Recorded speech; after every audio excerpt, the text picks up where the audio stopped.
Continuação da leitura do livro Dom Casmurro, de Machado de Assis, capítulo 10.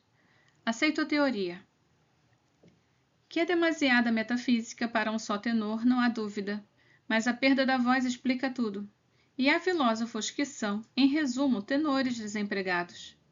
Eu, leitor amigo, aceito a teoria do meu velho Marcolini, não só pela verossimilhança, que é, em muitas vezes, toda a verdade, mas porque a minha vida se casa bem à definição. Eu cantei um duo terníssimo, depois um trio, depois um quatuor, mas não adiantemos. Vamos à primeira parte, em que eu vim a saber que já cantava, porque a denúncia de José Dias, meu caro leitor, foi dada principalmente a mim. A mim é que ele me denunciou. Seguindo para o capítulo 11, a promessa.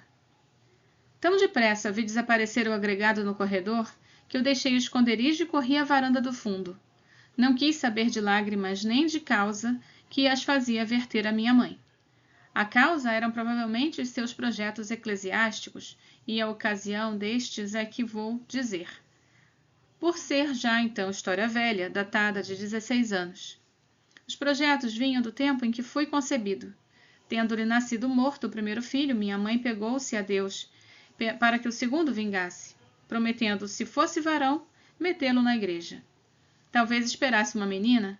Não disse nada a meu pai, nem antes nem depois de me dar à luz. Contava fazê-lo quando eu entrasse para a escola, mas enviuvou antes disso.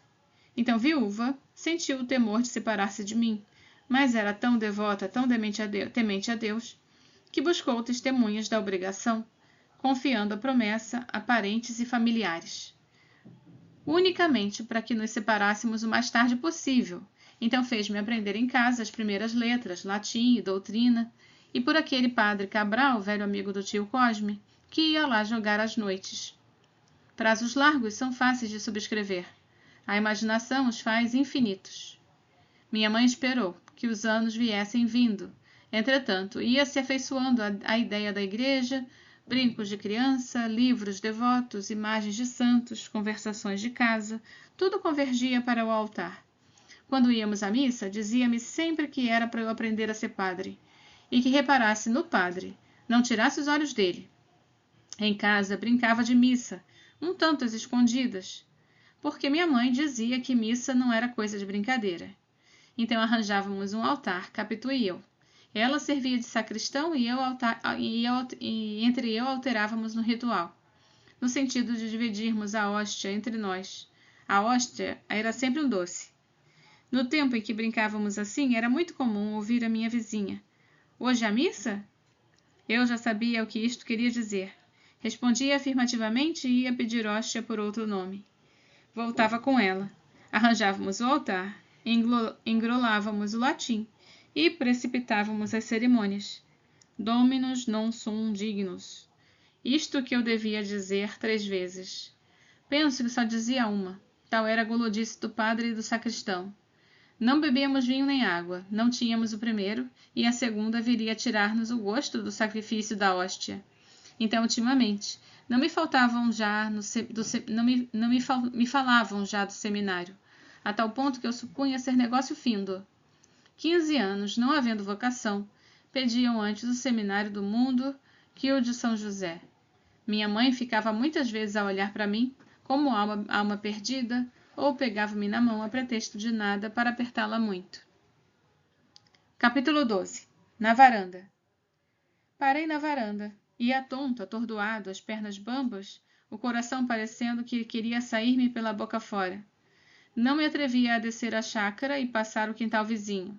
Então eu comecei a andar de um lado para o outro, estacando para amparar-me, e andava outra vez e estacava. Vozes confusas repetiam o discurso de José Dias. Sempre juntos, em segredinhos, se eles pegam de namoro. Tijolos que pisei e repisei naquela tarde, colunas amareladas que me passastes à direita ou à esquerda, segundo eu ia ou vinha. Em vós me confiou a melhor parte da crise, a sensação de um gozo novo que me envolvia em mim mesmo, e logo me dispersava e me trazia arrepios, e me derramava não sei que bálsamo interior. Às vezes dava por mim, sorrindo, um ar de riso de satisfação que desmentia a abominação do meu pecado. E as vozes repetiam-se confusas.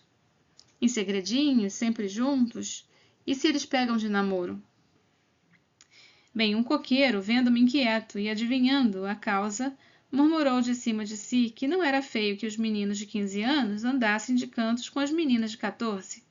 Ao contrário, os adolescentes daquela idade não tinham outro ofício, nem os cantos outra utilidade. Era um coqueiro velho, e eu cria nos coqueiros velhos, mas ainda que nos velhos livros. Então, pássaros, borboletas, uma cigarra que ensaiava o estio, toda a gente viva do ar era da mesma opinião. Então, com que então eu amava Capitu, e Capitu a mim? Realmente andava cosido às saias dela, mas não me ocorria nada entre nós que fosse deveras secreto. Antes dela ir para o colégio, eram tudo travessuras de criança. Depois que saiu do colégio, é certo que não restabelecemos logo a antiga intimidade, mas esta voltou pouco a pouco e no último ano era completa.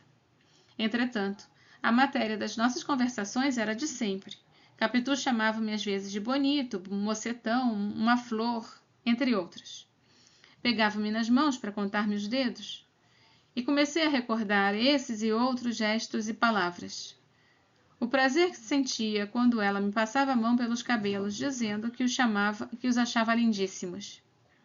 Eu, sem fazer o mesmo aos dela, dizia que os dela eram muito mais lindos que os meus. Então Capitu abanava a cabeça com uma grande expressão de desengano e melancolia. Tanto mais de espantar, quanto que tinha os cabelos realmente admiráveis. Mas eu retorquia, chamando-lhe de maluca. Quando me perguntava se sonhara com ela na véspera, eu dizia que não. Ouvia-lhe contar que sonhara comigo, e eram aventuras extraordinárias que subíamos ao corcovado pelo ar, que dançávamos na lua, ou então que os anjos vinham perguntar-nos pelos nomes, a fim de nos dar a outros anjos que acabavam de nascer. Em todos esses sonhos andávamos unidinhos. Os que eu tinha com ela não eram assim, apenas reproduziam a nossa familiaridade, e muitas vezes não passavam da simples repetição do que aconteceu no dia. Alguma frase, algum gesto. Também eu os contava. Capitu um dia notou a diferença, dizendo que os dela eram mais bonitos que os meus. Eu, depois de certa hesitação, disse-lhe que eram com a pessoa que eu sonhava. Fez-se cor de pitanga.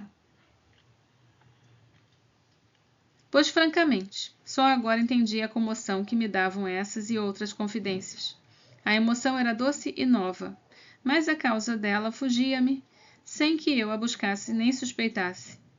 Os silêncios dos últimos dias, que me não descobriam nada, agora os sentia como sinais de alguma coisa. E assim as meias palavras, as perguntas curiosas, as respostas vagas, os cuidados, o gosto de recordar a infância. Também adverti que era fenômeno recente acordar com o pensamento em Capitu e escutá-la de memória, e estremecer quando lhe ouvia os passos. Se falava nela, em minha casa, eu prestava mais atenção que antes. E segundo era louvor ou crítica, assim me trazia gosto ou desgosto mais intensos que outrora. Então, quando éramos somente companheiros de travessuras, cheguei a pensar nela durante as missas daquele mês, com intervalos, é verdade, mas com exclusivismo também. Tudo isto me era agora apresentado pela boca de José Dias, que me denunciara a mim mesmo e a quem eu perdoava tudo, o mal que dissera, o mal que fizera e o que pudesse vir de um ou de outro. Naquele instante, a eterna verdade não valeria mais que nem a eterna bondade, nem as demais virtudes eternas. Eu amava Capitu, Capitu amava-me. E as minhas pernas andavam desandando, estacavam, trêmulas e crentes de abarcar o mundo. Esse primeiro palpitar da seiva, essa revelação da consciência a si própria. Nunca mais me esqueceu. Nem achei que lhe fosse comparável qualquer outra sensação da mesma espécie, naturalmente por ser minha, naturalmente também por ser a primeira.